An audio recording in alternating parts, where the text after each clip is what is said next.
नमस्कार। कॉलेज शिक्षा विभाग राजस्थान सरकार द्वारा संचालित ज्ञान दूत 2.0 कार्यक्रम में आप सभी का स्वागत है। आज हमारे अध्ययन का विषय है अलंकार, अर्थ तथा सामान्य परिचय। अलंकार संप्रदाय काव्य शास्त्र का प्राचीनतम संप्रदाय माना जाता है। जिस 6 संप्रदायों का हम अध्ययन करते हैं, जिन्हें हम अलंकार संप्रदाय, रीति संप्रदाय, रस संप्रदाय, वक्रोक्ति संप्रदाय, ध्वनि संप्रदाय तथा औचित्य संप्रदाय के रूप में पढ़ते हैं, उन सब में सबसे प्राचीन जो संप्रदाय है वह अलंकार संप्रदाय ही माना जाता है, जो आचार्य भामह से प्रारंभ होकर दंडी, रुद्रट, उद्भट, उसके पश्चात आगे चलकर अपेय दीक्षित, कुवलयानंद और फिर भी ये परंपरा अनवरत जारी रही। उसके पश्चात इसे हम हिंदी साहित्य के इतिहास में रीतिकाल के अंतर्गत भी केशव, पद्माकर, कुलपति मिश्र, भूषण आदि सभी की रचनाओं में अलंकारों का अध्ययन करते हैं। या आदि सभी आचार्य अलंकारवादी आचार्य रहे, जिन्होंने अलंकार के महत्व को स्थापित किया है। अलंकार साहित्य का एक अत्यंत ही महत्वपूर्ण विषय है। न केवल हिंदी साहित्य वरन संस्कृत साहित्य, अंग्रेजी साहित्य, उर्दू, फारसी आदि जितने भी साहित्य हैं, उन सभी में अलंकारों को अत्यधिक महत्व दिया गया है। अलंकार एक ऐसा तत्व है जिनका प्रयोग हम प्रतिदिन करते हैं तथा उसके प्रयोग के द्वारा अपने नित्य कथन को हम अधिक विशिष्ट, चमत्कारपूर्ण तथा प्रभावी बनाते हैं। यही कारण है कि अलंकारों को भी साहित्य में भी अधिक विशिष्ट, चमत्कारपूर्ण बनाने के लिए आचार्यों ने अलंकारों का प्रयोग किया है। अतः आज अपने व्याख्यान में हम अलंकार के बारे में सामान्य जानकारी प्राप्त करेंगे। इसके अंतर्गत आज हम अलंकार की प्रमुख परिभाषाएं, उसके पश्चात अलंकार का सामान्य अर्थ, अलंकार की जो प्रमुख आचार्य परंपरा रही है उस आचार्य परंपरा का अध्ययन तथा विभिन्न आचार्यों के द्वारा अलंकारों की जो संख्या क्रमशः बढ़ती गई उस संख्या का अध्ययन, काव्य में अलंकारों का प्रयोजन, अलंकार की सामान्य विशेषताएं, काव्य में अलंकारों का क्या स्थान एवं महत्व है, इस विषय के बारे में आज हम अध्ययन करेंगे। तो सर्वप्रथम अलंकार के बारे में जानकारी प्राप्त करने से पूर्व हमें अलंकार शब्द का क्या अर्थ है, इसके बारे में जानकारी प्राप्त करनी। अलंकार शब्द का निर्माण कैसे हुआ, ये प्रश्न हमारे मस्तिष्क में उत्पन्न होता है। व्याकरण की दृष्टि से हम विचार करें तो अलंकार शब्द अलम और कार 2 शब्दों से मिलकर इसका निर्माण हुआ है, जहाँ अलम का अर्थ है भूषण अथवा गहना, कार का अभिप्राय है करने वाला। इस प्रकार दोनों का शाब्दिक अर्थ हुआ भूषित करने वाला, या जिससे अलंकृत किया जाए, जिससे सुशोभित किया जाता है किसी चीज़ को, किसी वस्तु को, किसी स्थान को या किसी व्यक्ति को या काव्य को, जिससे विशिष्ट या सुंदर बनाया जाता है, जिसके सौजन्य से कोई वस्तु सुंदर बनती है, वह अलंकार कहलाते हैं।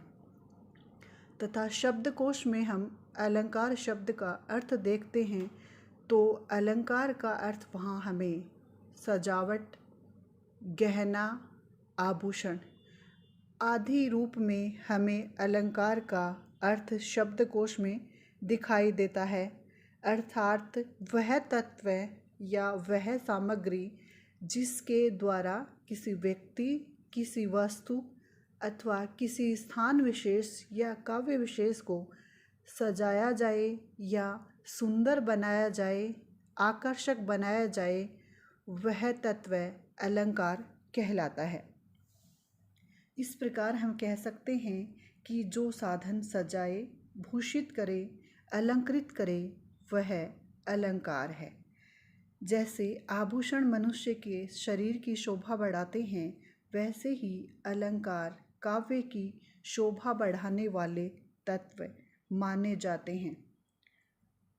काव्य की शोभा बढ़ाने वाले तत्व अथवा उपादान ही अलंकार कहलाते हैं। इसके आधार पर हम यह भी कह सकते हैं, अलंकार कथन की वह विशिष्ट प्रणाली है जो कथन को अन्य सामान्य कथन से पृथक कर ऐसी चारुता, सुंदरता या आकर्षण प्रदान करता है कि वह काव्य की संज्ञा से अभिहित हो जाता है। उसके पश्चात, जैसा कि हमने पूर्व में भी ये जानकारी प्राप्त की है या पूर्व में भी बताया है कि अलंकार परंपरा जो आचार्य भामह से प्रारंभ होती हुई दंडी, रुद्रट, उद्भट, अपय दीक्षित, कुवलयानंद आदि के रूप में चलती हुई क्रमशः रीतिकाल में भी विकास प्राप्त करती है, उन्हीं विद्वानों के अनुसार अपने अपने मत, बुद्धि तथा विवेक का प्रयोग करते हुए अलंकारों को काव्य की आत्मा मानते हुए इन्होंने अलंकारों की विभिन्न परिभाषाएं दी हैं, जिसमें आचार्य दंडी के अनुसार अलंकरोति इति अलंकार है, अर्थात दंडी ने जो अलंकार की परिभाषा दी है उनके अनुसार काव्य में शोभा बढ़ाने वाले उपादान ही अलंकार कहलाते हैं या जो अलंकृत करते हैं वही अलंकार कहलाते हैं। आचार्य भामह के अनुसार या भामह ने जो अलंकारों की परिभाषा दी है उनके अनुसार उन्होंने कहा है कि न कांतामपि विभूषण विभाति वनिता मुखम, अर्थात अलंकारों के बिना काव्य वैसे ही शोभा नहीं पाता जैसे किसी सुंदरी का मुख बिना आभूषण के। इसी क्रम में दंडी ने दोबारा जो काव्य शोभाकारान धर्मान अलंकारान प्रचक्षते उनकी जो अति महत्वपूर्ण परिभाषा मानी जाती है, उनके अनुसार काव्य के शोभाकारक धर्म अलंकार कहलाते हैं। वामन ने जो अलंकार की परिभाषा दी है उनके अनुसार काव्य शोभाया कर्तरो धर्मा गुणा, यदि गुण काव्य के शोभाकारक धर्म हैं तो अलंकार उसके शोभाकारक धर्म माने जाते हैं। आचार्य विश्वनाथ के अनुसार अलंकार काव्य शोभा बढ़ाने वाला रस, भाव आदि के उत्कर्ष में सहायक शब्द और अर्थ के अस्थिर धर्म हैं। इसी क्रम में कुछ अन्य परिभाषाएं और अगर हम देखें तो उसमें आचार्य मम्मट के अनुसार अलंकार कनक, कुंडल आदि आभूषणों के समान हैं, वे कदाचित रस के उपकारक हैं। अतः हम कह सकते हैं कि जो अलंकृत करे वह अलंकार है। आचार्य रुद्रट के अनुसार अभिधान अर्थात कथन के प्रकार विशेष अर्थात कवि प्रतिभा से उत्पन्न कथन विशेष ही अलंकार है, क्योंकि कवि की दृष्टि होती है वह सामान्य व्यक्तियों की अपेक्षा विशिष्ट होती है और उसी विशिष्टता के कारण उसका काव्य विशिष्ट बन पाता है। उसके पश्चात हिंदी साहित्य के इतिहासकारों में जो सर्वाधिक प्रसिद्ध नाम लिया जाता है आचार्य रामचंद्र शुक्ल, उनके मतानुसार भाव का उत्कर्ष दिखाने और वस्तुओं के रूप, गुण और क्रिया का अधिक तीव्र अनुभव करने में कभी कभी सहायक होने वाली उक्ति अलंकार है। हिंदी साहित्य के इतिहास को हम जिन 4 कालों के रूप में पढ़ते हैं उनमें रीतिकाल जो हिंदी साहित्य के तीसरे काल के रूप में हम जिसे जानते हैं, उस काल का जब हम अध्ययन करते हैं तो हम ये भली भांति जानते हैं या हिंदी साहित्य के विद्यार्थी होने के नाते हमें इस बात की जानकारी प्राप्त है कि रीतिकाल अलंकारवाद या रसवादी आचार्यों की दृष्टि से अत्यंत महत्वपूर्ण काल रहा है, क्योंकि यहाँ आचार्य बनने की प्रवृत्ति कवियों में प्रमुखतया दृष्टिगोचर होती है। इसीलिए इस युग में अलंकारवादी आचार्यों ने भी अलंकारवादी ग्रंथ लिखे या अलंकारों के बारे में उन्होंने जानकारी दी। उसी में आचार्य केशव महत्वपूर्ण अलंकारवादी आचार्य माने जाते हैं, जिन्होंने अलंकार की परिभाषा देते हुए कहा है, यद्यपि सुजाति सुलक्षणी सुवर्ण सरस सुबरित भूषण बिनन विराजही कविता बनिता मित। इसी क्रम में सुमित्रा नंदन पंत ने जो अलंकारों की परिभाषा दी है, उन्होंने अलंकारों को माना है कि अलंकार केवल वाणी की सजावट के लिए ही नहीं है, वह भावों की अभिव्यक्ति के लिए विशेष द्वार हैं। भाषा की पुष्टि के लिए एवं राग की परिपूर्णता के लिए अलंकार काव्य में आवश्यक उपादान हैं।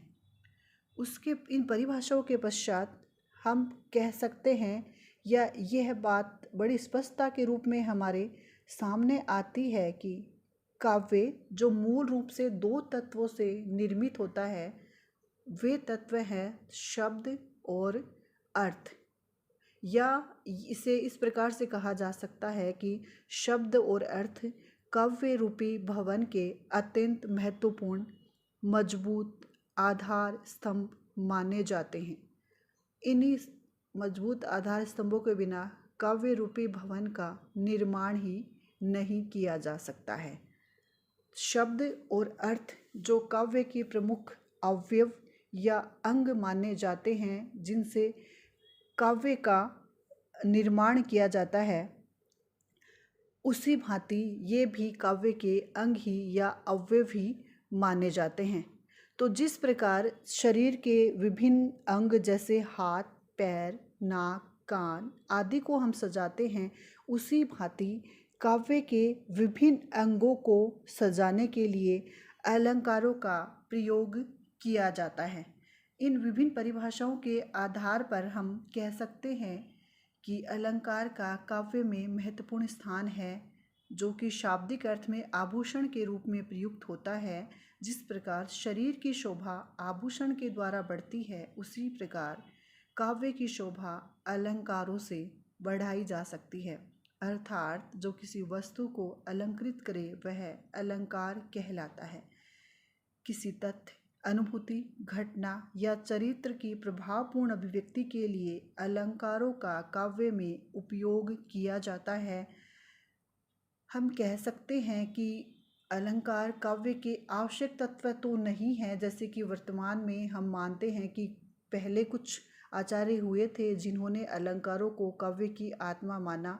स्नेह स्नेह यह धारा क्षीण पड़ती गई और वर्तमान में काव्य में अलंकार आत्मा के रूप में तो नहीं है, परंतु कुछ परिस्थितियां ऐसी होती हैं जहां पर अलंकारों का प्रयोग अत्यंत आवश्यक हो जाता है। वे परिस्थितियां हैं जब हम किसी तथ्य, वस्तु या चरित्र के स्वरूप को प्रकट करना चाहते हैं, वहां प्रस्तुत की योजना करने में अलंकारों का उपयोग किया जा सकता है।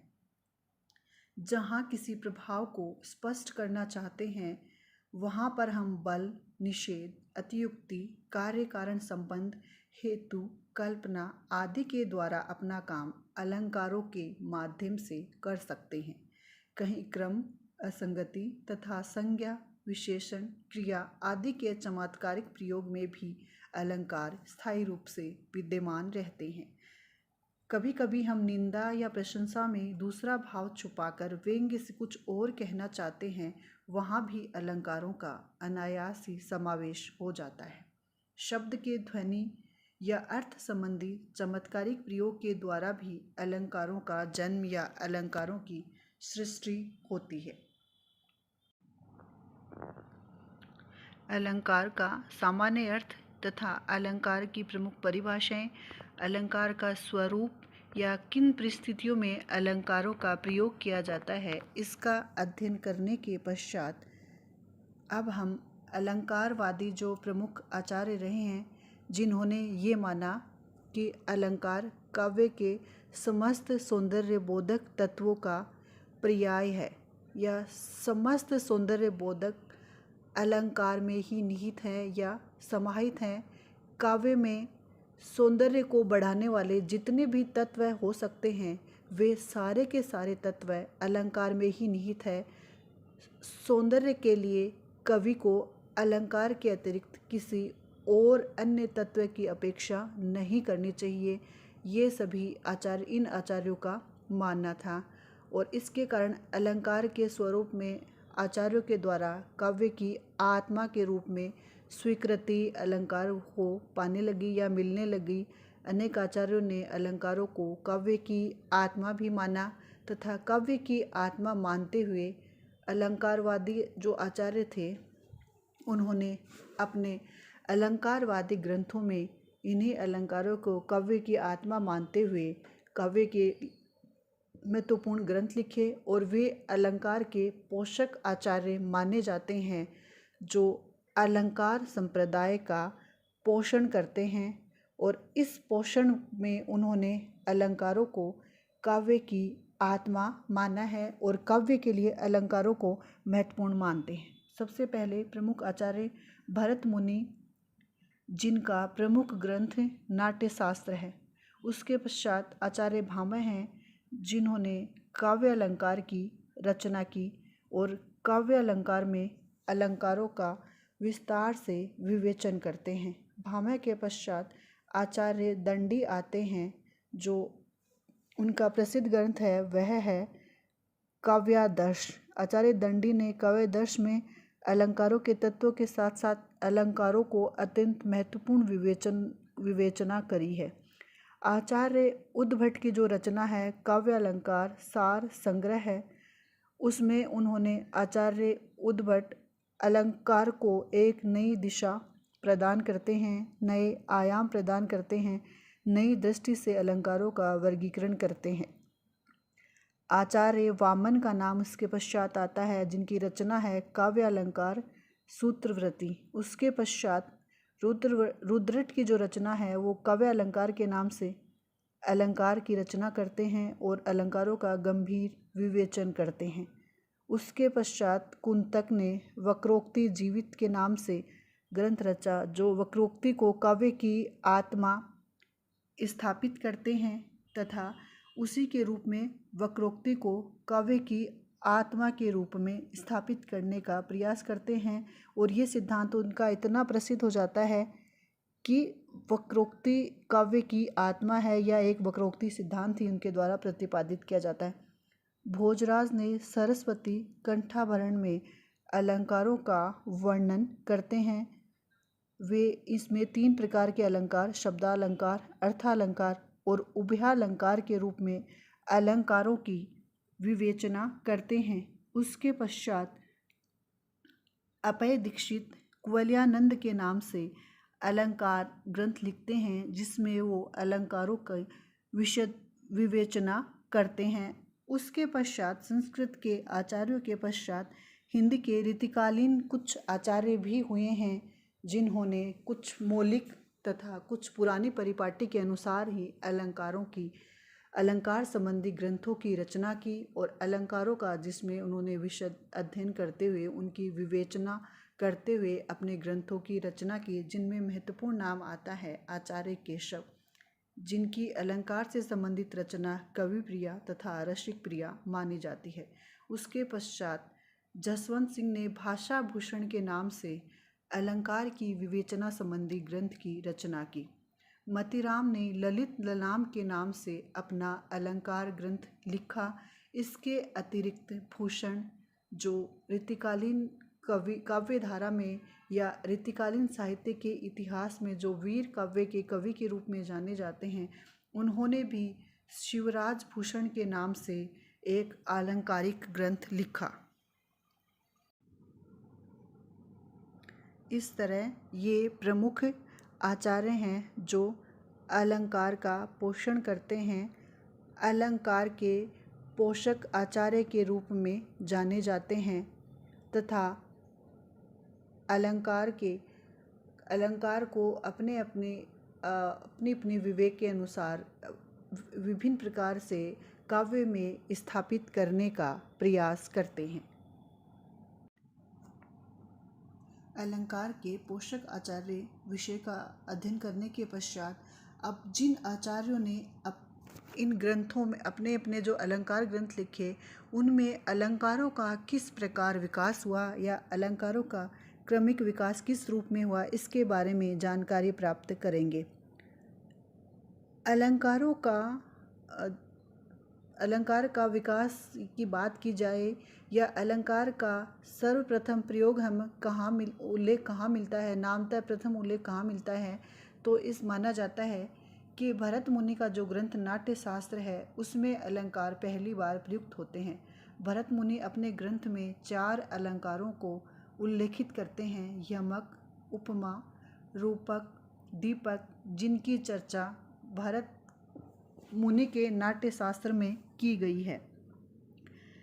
उसके पश्चात, नाट्यशास्त्र के पश्चात जो दूसरा ग्रंथ है काव्य अलंकार, जिसके रचयिता भामह माने जाते हैं, और भामह के जो ग्रंथ है काव्य अलंकार, उसमें उन्होंने अलंकारों का पक्ष लेते हुए, क्योंकि वे अलंकारवादी आचार्य माने जाते हैं, इसलिए उन्होंने अलंकारों को इतना अधिक विस्तार दिया है कि इस विस्तार को बढ़ाते हुए उन्होंने अलंकारों की संख्या 38 बताई तथा अपने इस ग्रंथ में वो अलंकारों को 38 प्रकार के अलंकारों के रूप में उसकी चर्चा करते हैं। जो अलंकार नाट्यशास्त्र में 4 थे, वह भामह के ग्रंथ काव्य अलंकार तक आते आते 38 हो जाते हैं और उनकी संख्या में काफ़ी वृद्धि हो जाती है, और इस प्रकार अलंकारों की संख्या 38 हो जाती है। उसके पश्चात यह परिवर्तन यही नहीं रुकता। आचार्य दंडी जो काव्यादर्श संबंधित अलंकार ग्रंथ लिखते हैं, उस दंडी उन्होंने अपने इस ग्रंथ में एक अलंकार और जोड़ा, और यह संख्या 38 से बढ़कर 39 हो जाती है। इस प्रकार काव्यादर्श में अन्य विषयों के साथ साथ आचार्य दंडी अलंकारों का अत्यंत विस्तार से विवेचन करते हैं और अलंकारों को काव्य की आत्मा का स्थान देते हुए काव्य का आत्मा का स्थान देने का भरपूर प्रयास करते हैं। दंडी के पश्चात जो प्रसिद्ध आचार्य हैं उद्भट, जिनके ग्रंथ का नाम है काव्यालंकार सार संग्रह। इस काव्यालंकार सार संग्रह में 41 अलंकारों की चर्चा करते हैं। अतः हम कह सकते हैं कि दंडी के पश्चात 2 नए और अलंकारों की कल्पना उद्भट करते हैं और अलंकारों की संख्या क्रमशः बढ़ती हुई 41 हो जाती है। उसके पश्चात काव्य अलंकार जो प्रमुख ग्रंथ माना जाता है रुद्रट का, रुद्रट ने काव्यों में अलंकार का महत्व निरूपित करते हुए अलंकारों की संख्या पर प्रकाश डालते हुए अलंकारों की संख्या 63 बताते हैं या 63 अलंकारों का वर्णन करते हैं। भोजराज की 2 रचनाएं प्रसिद्ध मानी जाती हैं, सरस्वती कंठाभरण और श्रृंगार प्रकाश। मुख्य रूप से सरस्वती कंठाभरण में भोजराज अलंकारों का विवेचन करते हैं और उन्होंने 9 और नए अलंकारों का सृजन किया, और इस तरह अब अलंकारों की संख्या 63 से बढ़कर 72 मानी जाती है। इस प्रकार इसका विकास तीव्र गति से बढ़ता चला जाता है, या अलंकारों का विकास अत्यंत ही तीव्र गति से हो रहा था। उसके पश्चात आचार्य रुय्यक ने अलंकार सर्वस्व में अलंकारों की संख्या 82 बताते हैं। उसके पश्चात साहित्य दर्पण जो ग्रंथ है, उस साहित्य दर्पण ग्रंथ में आचार्य विश्वनाथ अलंकारों की संख्या 86 बताते हैं या 86 अलंकारों का वे वर्णन करते हैं। इस प्रकार अलंकारों की जो विकास यात्रा है, जो 4 अलंकारों से शुरू होती है, वह 86 अलंकार तक पहुंच जाती है। वर्तमान में रीतिकाल में भी इन्हीं अलंकारों में कुछ और संख्या घटाई तथा बढ़ाई जाती है, और इन्हीं अलंकारों को आज हम प्रमुख 3 भेद के रूप में, जैसे शब्दालंकार, अर्थालंकार तथा उभयालंकार के रूप में, विभिन्न उपभेदों के रूप में हम उनका अध्ययन करते हैं।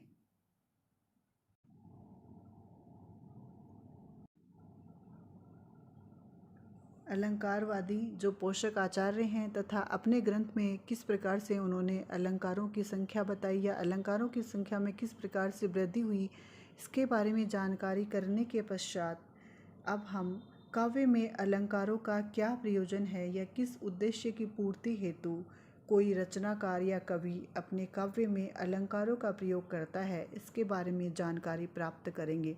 अलंकार जिसका सामान्य अर्थ हमने गहना, आभूषण या भूषित करने वाली तत्व के रूप में देखा है, तो इसीलिए हम कह सकते हैं कि जिस प्रकार से शरीर की शोभा गहनों आभूषणों के माध्यम से बढ़ाई जाती है, उसी भांति काव्य की शोभा बढ़ाने वाले तत्व अलंकार हैं और उन्हीं अलंकारों के द्वारा काव्य को अधिक विशिष्ट, चमत्कारपूर्ण तथा प्रभावशाली बनाया जाता है। अलंकार भाव अथवा अभिव्यक्ति को स्पष्ट, प्रभावशाली और प्रेक्षणीय बनाने के काम आते हैं। काव्य को अगर रचनाकार को अधिक आकर्षक और प्रभावशाली बनाना हो तब भी वह अलंकारों का उपयोग करता है।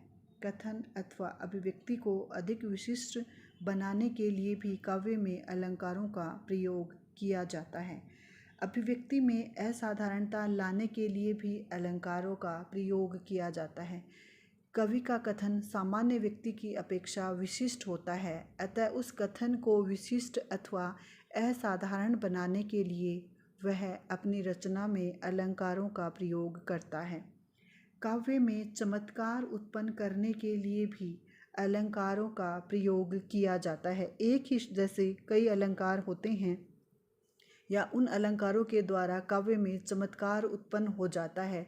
पानी गए न उबरे मोती मानस चून। यहाँ पर पानी शब्द का जो चमत्कार है, जिसका 3 रूपों में अर्थ निकल रहा है, वह अलंकार के माध्यम से ही संभव हो पाया है। इसके अतिरिक्त भाषा के सौंदर्य को बढ़ाने के लिए भी अलंकारों का प्रयोग किया जाता है। अब हम अलंकारों की सामान्य विशेषताएं क्या हैं या अलंकार किस प्रकार से काव्य में प्रयुक्त होते हैं, उसके पश्चात काव्य जो है वो कितना महत्वपूर्ण बन जाता है, वह अलंकार के माध्यम से ही संभव हो पाता है। इसलिए वह अलंकार उस काव्य में कितना अपना महत्वपूर्ण स्थान रखते हैं, उनकी सामान्य विशेषताएं क्या हैं, इसके बारे में जानकारी प्राप्त करेंगे। अलंकार वाणी के विभूषण है। सामान्य बात अलंकारों से विभूषित होकर एक विशेष मनोहारिता से संपन्न हो जाती है, अतः अलंकार साधारण कथन न होकर चमत्कारपूर्ण उक्ति है। कोई भी कवि कथनीय वस्तु को अच्छे से अच्छी अभिव्यक्ति देने के लिए अलंकारों को अपने काव्य में प्रयोग में लाता है। अलंकारों के प्रयोग से काव्य में चमत्कार उत्पन्न हो जाता है। अलंकार के प्रयोग से अर्थ में विशिष्टता आ जाती है। अलंकार काव्य अथवा साहित्य को सुंदर तथा रोचक बनाने का कार्य करते हैं। अलंकार काव्य में शब्द और अर्थ के द्वारा सौंदर्य उत्पन्न करते हैं। इस प्रकार अलंकार काव्य के सौंदर्य बढ़ाने वाले तत्व या गुण माने जाते हैं। काव्य में अलंकारों का क्या स्थान है या क्या महत्व है, इस विषय के बारे में जानकारी प्राप्त करने से पूर्व इस व्याख्यान में हमने यह जानकारी प्राप्त कर ली है कि अलंकारवादी जो आचार्य हैं, उन्होंने अलंकारों को अत्यधिक महत्व दिया है। काव्य में अलंकारों को महत्व देते हुए कुछ आचार्यों ने तो अलंकारों को काव्य की आत्मा भी माना है। अतः हम कह सकते हैं कि काव्य में अलंकारों का महत्व निर्विवाद है। जिस प्रकार नर नारी अपने शरीर की शोभा बढ़ाने के लिए फूल, माला, सुंदर वस्त्र, आभूषण आदि धारण करते हैं, उसी प्रकार कवियों ने कविता कामिनी के सौंदर्य की वृद्धि के लिए अनेक अलंकारों का उपयोग किया है। इसके अतिरिक्त अलंकारवादी आचार्यों ने अलंकार को काव्य की आत्मा माना है तथा काव्य में अलंकारों को अत्यधिक महत्व दिया है। अलंकारों से काव्य में अभिव्यक्ति जो है उसमें वृद्धि होती है और अभिव्यक्ति अधिक सुबोध हो जाती है, इसलिए भी अलंकारों को काव्य में अत्यधिक महत्व है। अलंकारों की सहायता से कम शब्दों में अधिक अर्थ व्यक्त किया जा सकता है, जिसका प्रसिद्ध उदाहरण हम ऋतुकालीन कवि बिहारी की बिहारी सतसई को मान सकते हैं, जो गागर में सागर मानी जाती है। अलंकार काव्य के लिए अत्यंत उपयोगी हैं। अलंकारों की सहायता से ही सामान्य कथन भी काव्य की संज्ञा प्राप्त कर पाने में समर्थ हो पाता है। अलंकार के वर्णन से काव्य प्रभावपूर्ण और रमणीय बन सकता है या रमणीय कवि अपनी सामर्थ्य से उसे रमणीय बना देता है। इस प्रकार हम कह सकते हैं कि अलंकारों का काव्य में अपरिहार्य महत्व है। निष्कर्ष रूप में कहा जा सकता है कि अलंकार काव्य के लिए अत्यंत उपयोगी हैं। अलंकारों के सहज और स्वाभाविक प्रयोग से कवि अपने काव्य को अधिक स्पष्ट, प्रभावशाली और विशिष्ट बना सकता है। अलंकारों की अधिकता से नहीं, वरन उसका स्वाभाविक रूप से प्रयोग करने पर। इसे हम इस उदाहरण के रूप में समझ सकते हैं कि जिस प्रकार एक सुंदर रमणी स्वाभाविक रूप से जितने आवश्यक हो उतने आभूषण पहने तो उसके सौंदर्य में वृद्धि हो जाती है, अस्वाभाविक रूप से आभूषण लाद देने पर उसका रूप ढक जाता है, चलना कठिन हो जाता है और कभी कभी तो चाल बिगड़ने का भी भय बन जाता है। उसी भांति अस्वाभाविक तथा अत्यधिक प्रयोग के कारण भी कभी कभी काव्य अत्यंत दुरूह बन जाता है। उसी कारण जैसे केशव कठिन काव्य के प्रेत भी कहलाते हैं। परंतु इस आधार पर अलंकारों के महत्व को नकारा नहीं जा सकता, क्योंकि अलंकारों का जहाँ आवश्यक हो वहाँ प्रयोग किया जाए तथा स्वाभाविक और वांछित प्रयोग किया जाए तो अलंकार काव्य के सौंदर्य में निश्चित रूप से वृद्धि ही करते हैं। अतः हम कह सकते हैं काव्य में अलंकारों का अत्यंत ही महत्व है और उस महत्व को हम नकार नहीं सकते हैं। धन्यवाद।